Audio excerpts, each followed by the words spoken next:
Hello everyone and welcome back to my channel.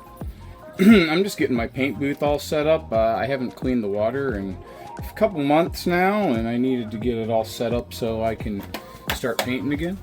And I thought I'd bring you in here where how I fill my water booth back up. I know my room is a mess. My son is moving out next month, so I'm in the middle of trying to clean things up and get things done, but today seems to be the only day that I have free right now to do the things like this, so I can get this MG GOGG painted for the Frosted Snow Discord group build that we're doing. If you don't know who Frosted Snow is, I'll stick it over here somewhere on the screen link, and you can check her out. She's been a Gundam modeler and Warhammer miniature painter, and just all kinds of different model kits. She does resin too. Built her for many years now, and I'm a member on her Discord server. Anyways, I'm going to get this all back together, and I'll get my paint and I'll show you what we're going to do. I'll be right back. Okay, so my booth is all filled and I have the water curtain running right now. When I fill this up, I add some Dawn dish soap to the water, and I do fill it a little bit more than needs to be because I want it to clean that filter piece here out. And that's just the way I do things. That won't hurt anything. It'll evaporate anyways, so by next week it'll be, you know, pretty level and perfect. Right now I'm going to spray this Gaia Surfacer Evo. It is, I believe, gunmetal. I believe is what it is. Let's see, yeah, gunmetal. And I really like this one for frame parts and things like that. I'm going to go ahead and spray the hands and the fingers because I'll show you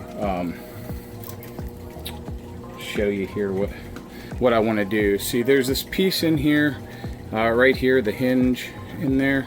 It shows, and I want to make sure that that gets covered with this color because this is the color that I want those to be. So what I'm going to do is I'm going to go ahead and I left the fingers on because it's easier, and I need to prime them anyways for the other paint, so it's not really going to matter what color I use on that or under it for the color I'm going to use. So I'll just go ahead and paint all the hand pieces at the same time here. I don't know if that lets you see a little better. But this piece right here, right there, I'm going to paint. And I'm just going to go ahead and spray all these hand pieces. That way they're all done and out of the way, and then I can move on to the frame and the pieces that go underneath the plates on the arms.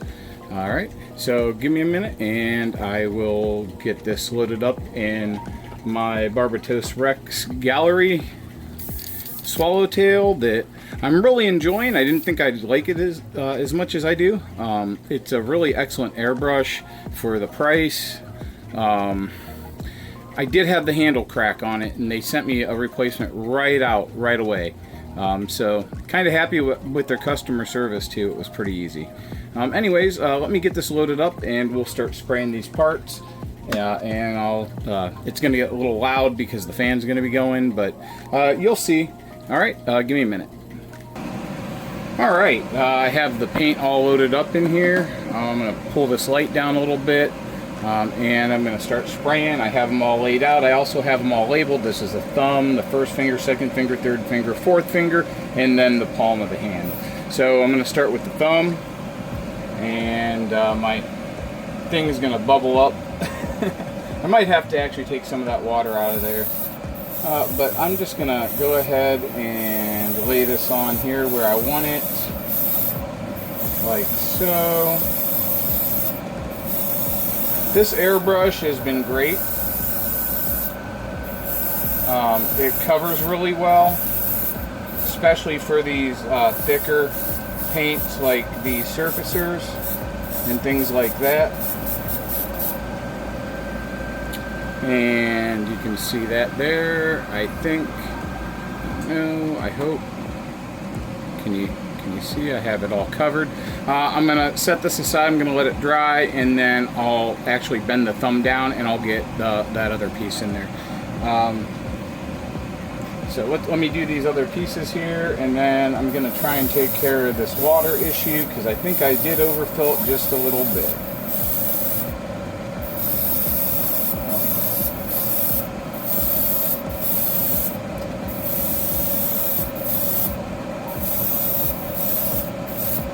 Look at how well this airbrush does for covering, though. It does do a very, very good job. And I'm not trying to sell this airbrush to anybody because it's not my first pick for an airbrush, honestly.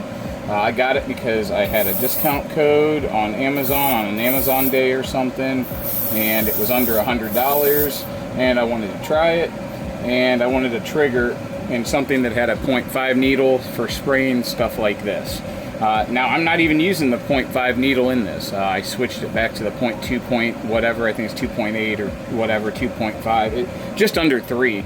I do highly recommend the airbrush I normally use, which is this here. This is my CGI Krios, or Mr. Airbrush, aka Mr. Hobby, 289 Pro Convoy. Best airbrush I've ever had. But for doing big areas like I'm doing with these here, getting dog hair in there and everything else, this covers so well. I mean, look at the coverage on that.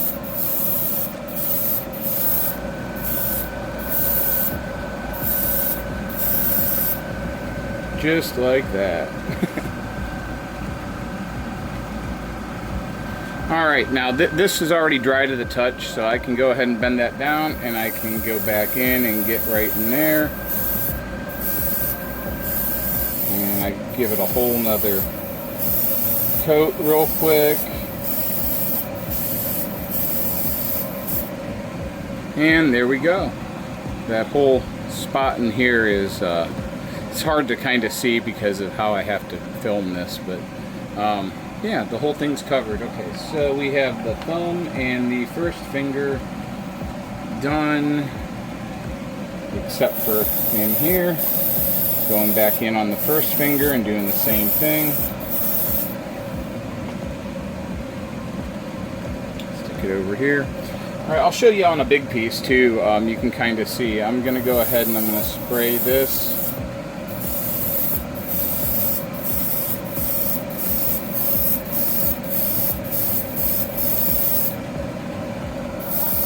Everybody airbrushes a little different.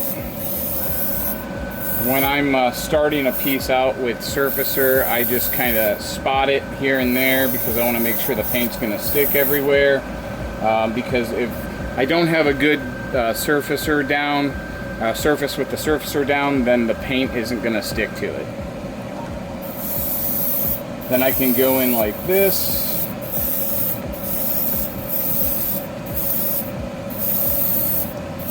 With longer strokes, a little less pressure.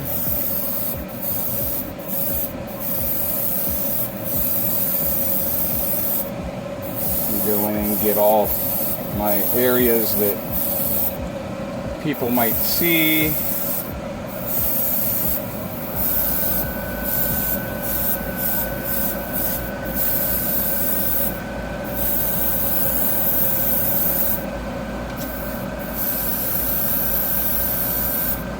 Alright, and there we have it. You can see that it's got a nice coverage. It's pretty even. I didn't mean to spray there. It's a habit. And I got, I'm going to go back in and make sure I got all the little nooks and crannies real quick. Just a real quick.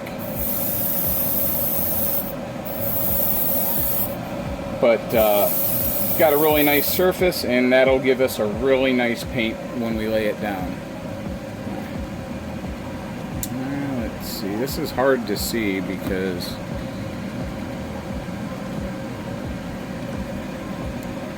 there we go. Alright. Sorry if I blinded everybody.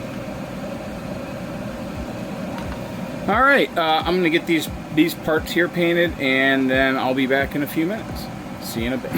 Alright, so I got the frame and the hands done. Here's like the chest and everything there. You can see. Some spots are a little spotty, but those are going to be covered up anyways and you'll never see them. So there wasn't no need to waste paint. Anyways, so there's what that's going to look like. Next I'm going to work on these parts here. These are all parts for the arm. These are going to be the same gunmetal color underneath the armor color. So, and I'm also going to go ahead and do the thrusters while I am at it, and the backpack that I put together and detailed up. So, alright, let's go ahead and start and make sure there's no dust on anything. And we'll start with this backpack.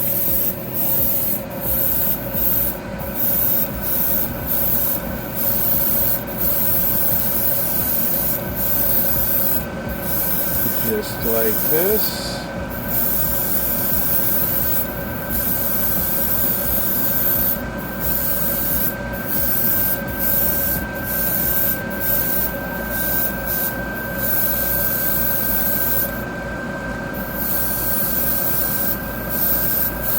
See how everything comes together after this has a coat of primer on it here. For surfacer. For my gun club builders that like to be absolutely 100% correct about everything. Surfacer and primer are basically the same thing. They just have two different names. One is a name that Gaia Notes uses, which is Surfacer, which is really honestly what I'm actually using here. And primer is just a generic term for whatever the paint is that you're putting down first to let the actual paint grip onto. Because that's what Surfacer actually does, or primer actually does. It creates a surface for a top coat to go over. So you get a nice smooth finish. Some of them also will fill in small cracks or small scratches and things like that. Like I said, I'm not using paint on the parts that are not going to be seen. There's no reason to. So like inside this backpack here has all this detail, but I'm never going to take this off once it's on the model kit, so why waste extra paint making sure that that's totally covered.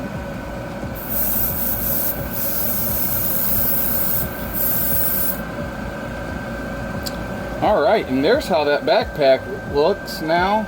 Now that you can't see all the claw plate and all the white pieces and everything. Turned out not too bad. I filled these tubes here in with UV resin. It did sink a little bit, but you're not going to pay any attention to that. You're not going to really see it up under there. I'm not real worried about certain things, certain aspects. This kit's in no way going to be absolutely perfect. It's just a group build. It's just a fun project that we're all doing together.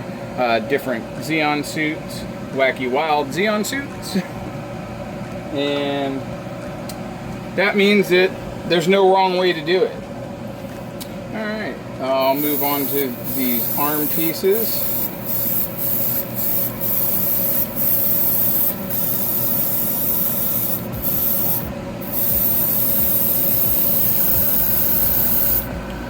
Now if you notice, I do spray around the edges and I get those pretty good. I do give a quick inside on some of these parts.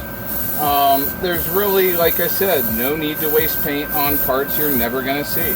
So if you think you're going to see it, paint it. If not, don't worry about it. And there's one part there. It's a cap for the shoulder.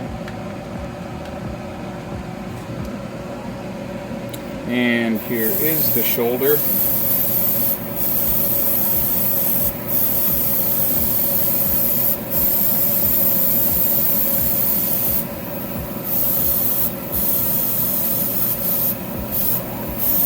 Now, this model kit has an issue with its arms. I'm not even gonna lie, they are very, very loose, all these joints, so I'm going to go ahead and make sure I spray inside the poly caps and see if that'll tighten it up a little bit for posing, and I hope it will.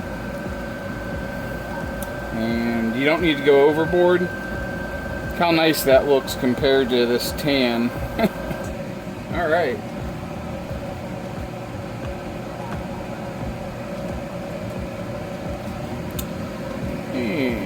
And the next part.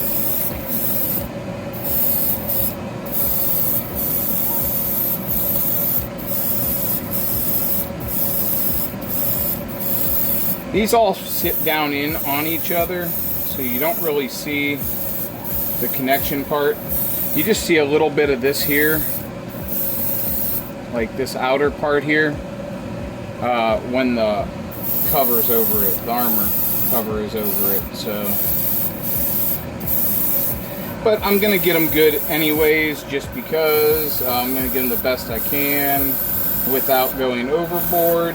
And again, I'm spraying the ball a little bit on here and inside the poly cap, because that might help tighten them up.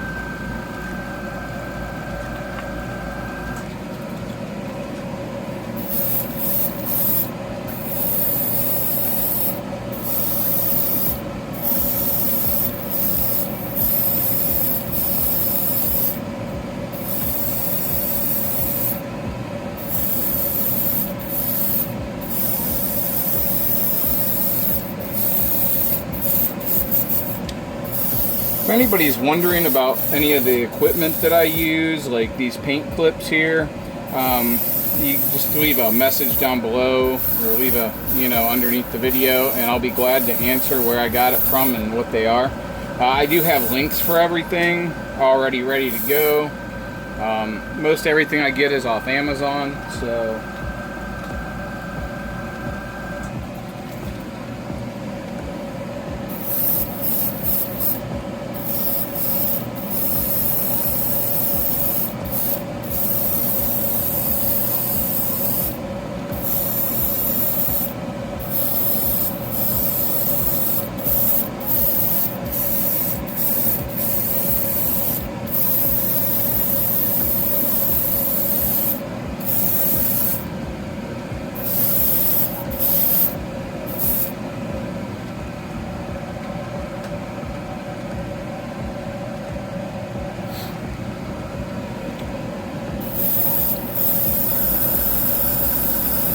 this is the wrist joint here.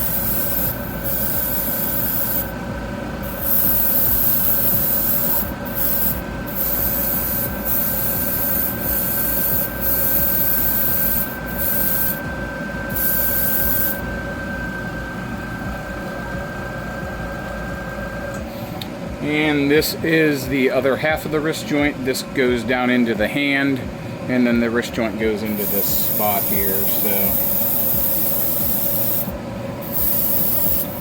just want to make sure I get this so it matches.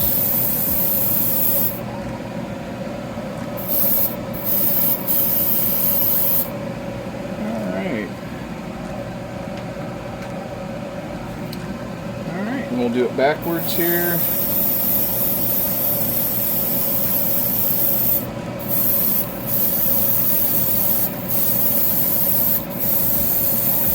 Anyways, I just figured I'd make a little video here and show you some of the painting that I'm working on and things with this kit.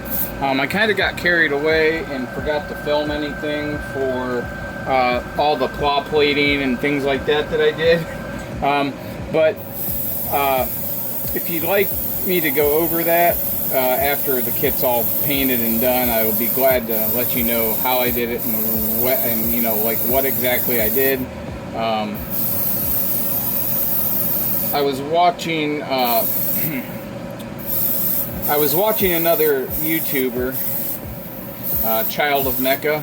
His name's Tim. I don't know if you know him or have watched any of his stuff, but he's been doing this for many years also, and he's won some GBWs and things like that. and he was using a lot of claw plate on his Hyakushiki build that he's working on and doing a lot of scribing and things. And I kind of got carried away watching him working on mine and forgot that I was going to be filming it for you guys. But anyways, you know, it's actually kind of boring to watch me mess up 100 times before I figure something out and get it how I think it looks okay. Because I'm in no way a master at any of this. I can only do so much. Every day, every kid is a learning experience. And I've been building models since I was about 15 or 16 years old. I started with model cars, and then I didn't build for a few years, and then because I went to the Marine Corps and just life, had kids, got married, and things like that, and then I came back to the hobby about 2015, whenever IBO came out. Maybe it was 2011, I can't remember. But anyways, when IBO came out, there was a comic shop down around the corner from the house that they'd moved into, and they had some of the IBO kits. So I went ahead and picked a few up, and I got back into it, and now I'm trying to do some YouTube videos for you guys. But I do have a lot of techniques and things that I do. Some things are more in general, like this right here, like painting the inside of a poly cap to help, you know, or the ball to make things a little tighter that are loose. So, you know, unfortunately, I don't have any of my old model cars left. They got messed up and broken over the years, and the kids got a hold of them and things like that. So, but I started doing Gunpla, and I love it. And I hadn't done a Gundam kit since the Wing series was out, because we were the first kits that we were kind of getting over here that were easily findable. And I've been building Gundams now ever since I don't know, IBO. Anyways, that's just a little bit about, you know, what I've been doing. I'm not great at everything. I'm still learning. Every kit's a learning experience. So no matter what your skill level is, I hope that I can give you some advice for something, one way or the other. I do use lacquer paints now exclusively. I did use acrylic paints to start with, and I didn't have a nice paint booth like this. I had a one that I had built out of a tote or a tub and a bathroom exhaust fan. So if you think that it's really expensive to get into airbrushing, the most expensive parts are going to be your airbrush and your compressor. And I get all my airbrush stuff from Spray Gunner, because they give a military discount to veterans, and they're great people over there. Fast shipping, reasonable prices. Actually, they carry a lot of the CGI Krios, or GSI Krios, sorry, not CGI, GSI Krios, which is the Mr. Hobby line of airbrushes. And in fact, they just did a collab with them, and they have their very own airbrush out that they designed together. So that's pretty neat. But I think I got one of their no-name compressors with the tank. I think it was wasn't the brand newest model. It was the model before the new one they just came out with, the no-name 2D. And I got a good deal on it, and I love the thing. It's been great. But what I was getting at is you don't need a fancy spray booth and stuff to start airbrushing. You know, you can build your own airbrush booth for about 50 to 60 bucks, if that. I think I built mine back in like 2012, my old one, and I think I spent around, I want to say $45 for all the parts. So I mean, it is doable for pretty cheap. So if you're interested in how to do that, I can give you some pointers on that, and I can point you to where I found all my information on how to do it.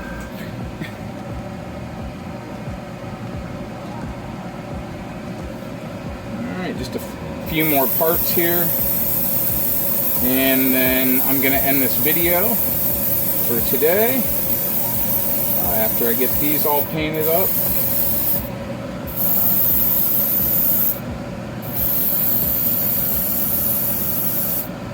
I have to do some cleanup around the house yet. Today's trash day and things like that. So, and since it's just me and the dog and the 2 cats, I unfortunately have to do all the hard work around here. But anyways, so,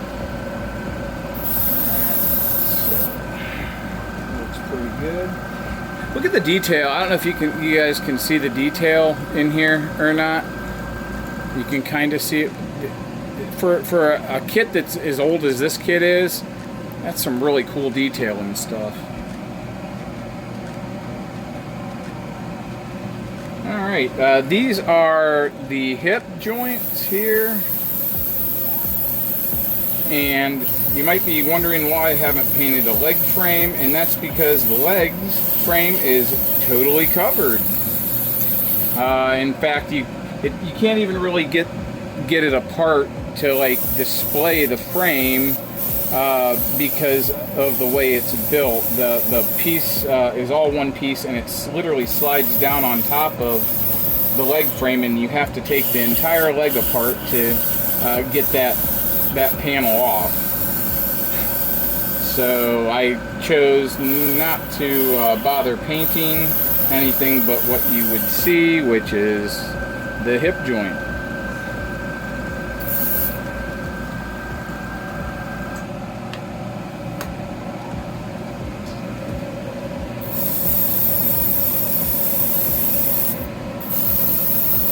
Also, I know I was talking about this airbrush a little earlier, the Barbatos Rex Swallowtail from Gallery. One nice thing I do like about it is very, very easy to clean, as opposed to when I clean my Pro Convoy, I have to pull the needle, and the cup doesn't come off, so I have to clean it all as one piece. This here, it breaks down very nicely and easily, and I'll show you here in a minute. I'll show you how I clean it out real quick, because it doesn't take that long at all. Alright, and there's the final piece we're spraying today. Another coat. And alright, let me show you that real quick. This is my bottle that my paint's in. So how I do this is I get the top off my bottle because I pre-mix all my paints, and I get one of these little measuring cups like you take medicine in, and I fill this up a little bit with some lacquer thinner.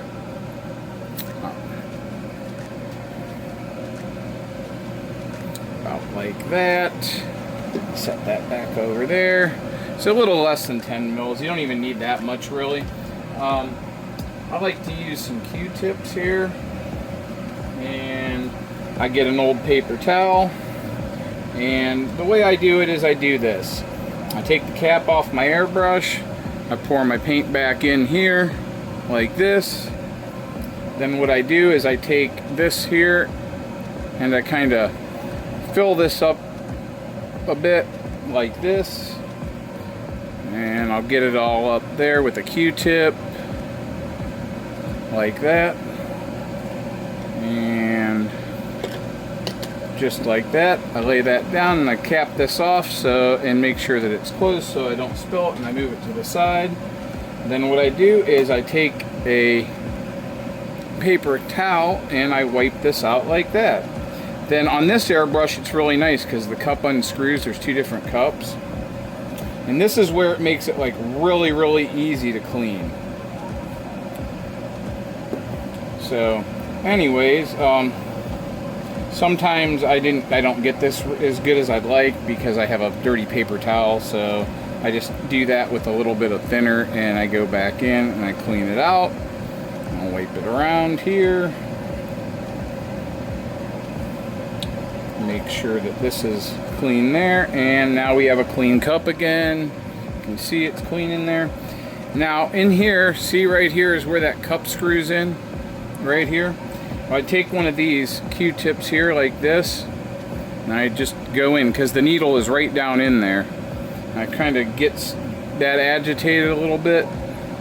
I do the same again here. I try and get around here. I'm gonna spray it a couple times. Alright, and then I take my thinner and I just put it straight in there. I do this one more time like this to agitate it, and then I spray it. I wipe it, spray it, put some more in, fill that back up again, filling that back up, and look, it, see on my glove here, it's already clean. See, there'll be nothing on it. See there, just wet. And I love that about this airbrush. I think that is absolutely phenomenal. I'm sure Barbatos Rex had something to do with, you know, that. I like to get in here and clean around my needle in that there, because you'll have some stuff in there, and you just be easy.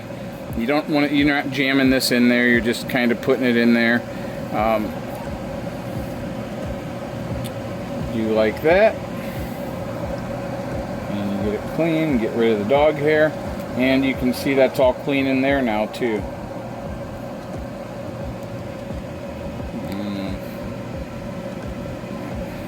And we'll spray it again, and just like that. And the cup is already clean. And I screw it back on.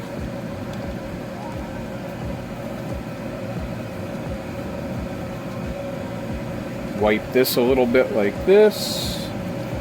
Set that over there. I don't need a little bit more of this. I just take that cap.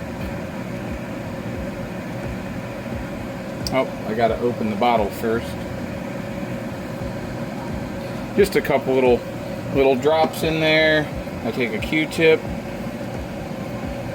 And how that cleans right up there. Nice and clean inside. Nothing on the outside. There's a little bit on the top. Clean up. And the vent hole. Sometimes you get a little bit out of there. Just wipe it with the paper towel. Clean it up good. And there we go. We're all clean. Put your cap back on over here on your cup so you don't lose it. And your airbrush is all clean. Alright. Set these over here. Clean ones over here. Turn that off and turn that off. Alright. Well, that's going to be it for this video. I just wanted to go over a little bit of the painting I'm doing and give you a few tips or whatever. I still have a problem with a little too much water. It's making some foam, but with it being in the 80s and going to be in the 90s next week, a lot of this will evaporate. So, and the reason I put that dish soap in there is because it helps keep the filter in system clean, running the Dawn through it with the water, and the soap bubbles also help catch extra paint overspray. So it also helps you when you clean your basin out. Nothing sticks to it in there. So.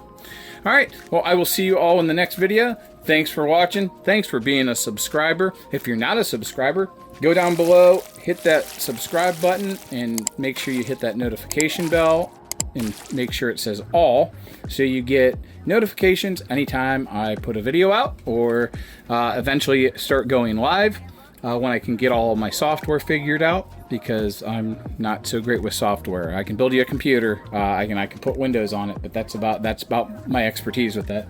Anyways, all right. Well, thank you very much for watching. Thank you for being a subscriber, and I will see you all in the next one.